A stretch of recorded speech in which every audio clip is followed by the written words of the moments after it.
L'intelligence, ce n'est pas avoir les diplômes, mais c'est votre capacité à pouvoir apporter des solutions concrètes aux problèmes de la société. C'est quel problème j'apporte?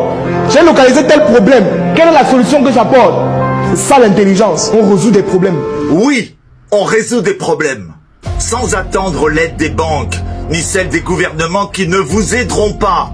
En Afrique, l'intelligence du principe de la tontine, économie populaire, solidaire, permet à ceux qui n'ont pas de fonds propres de bénéficier d'une mise de départ pour ouvrir un commerce, payer ses fournitures, se lancer pour se trouver une source de revenus. Ce qui est remarquable dans ce système purement africain, c'est que tout est basé sur la confiance, la loyauté, le collectif qui sauve l'individu de la gravité de ses problèmes. Claquer cet argent pour financer son anniversaire ou faire la fête au champagne n'est évidemment pas l'idée. On parle bien du fameux « on est ensemble » qui combat la solitude, la pauvreté et ce capitalisme destructeur des populations les plus fragiles.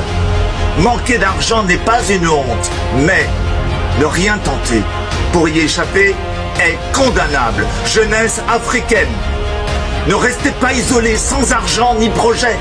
Regroupez vos amis, vos familles. L'union fait la force de l'Afrique.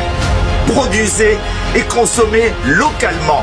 Faites circuler l'argent du continent. Chaque Africain devient alors à son niveau acteur du progrès économique et social d'un des continents les plus riches du monde. Tu ne dois jamais abandonner un rêve juste à cause du temps qu'il faudra pour l'accomplir. Le temps passera de toute façon. Une rivière traverse la roche, non pas à cause de sa puissance, mais à cause de sa persistance. Alors sois comme une rivière devant les difficultés de la vie. Continue d'avancer peu importe ce qui arrive. Ne t'occupe pas de ce que les autres pensent. Fais toujours ce que tu dois faire pour toi, avant tout. Si les gens ne rirent pas de vos objectifs, alors vous devez savoir que vos objectifs sont trop petits. Imagine ce sac représente ta vie. Dans ce sac, il y a des milliers d'euros qui t'attendent. L'impact sur la vie des autres, la célébrité et la liberté. Mais pour avoir accès à ce sac, il y a plusieurs cadenas. Tu as déjà réussi à ouvrir tous ces cadenas, mais il te manque encore un cadenas. Tu as tellement essayé ce cadenas-là que ça ne marche pas, tu as même envie de jeter ce sac. Et si je te disais que tu pouvais trouver la clé de ce cadenas lors d'un événement?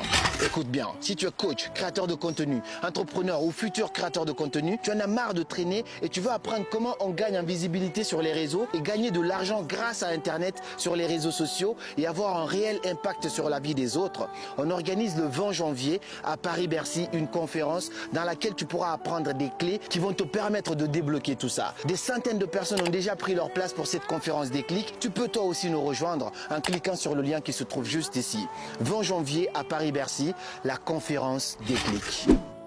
Crois que tu es bête et tu le deviens. Crois que tu es intelligent et tu le deviens. Toutes tes croyances que tu as envers toi-même ont beaucoup plus d'impact que tu ne le penses. Ton cerveau, c'est comme un ordinateur et tes croyances, ce sont comme des logiciels. Et malheureusement pour toi, par défaut, tes croyances, ce sont des virus qui te bloquent dans tes projets. C'est cette petite voix dans ta tête qui te dit « tu n'es pas capable ». C'est ce qu'on appelle une croyance limitante. Heureusement pour nous, il existe des antivirus qui permettent de détruire toutes tes croyances limitantes. Donc, la prochaine fois que tu te dis « je ne suis pas capable », à la place, demande-toi plutôt comment je pourrais le faire. Parce que retiens juste cette phrase, te croire capable, c'est beaucoup plus important qu'être capable. On a toujours le choix.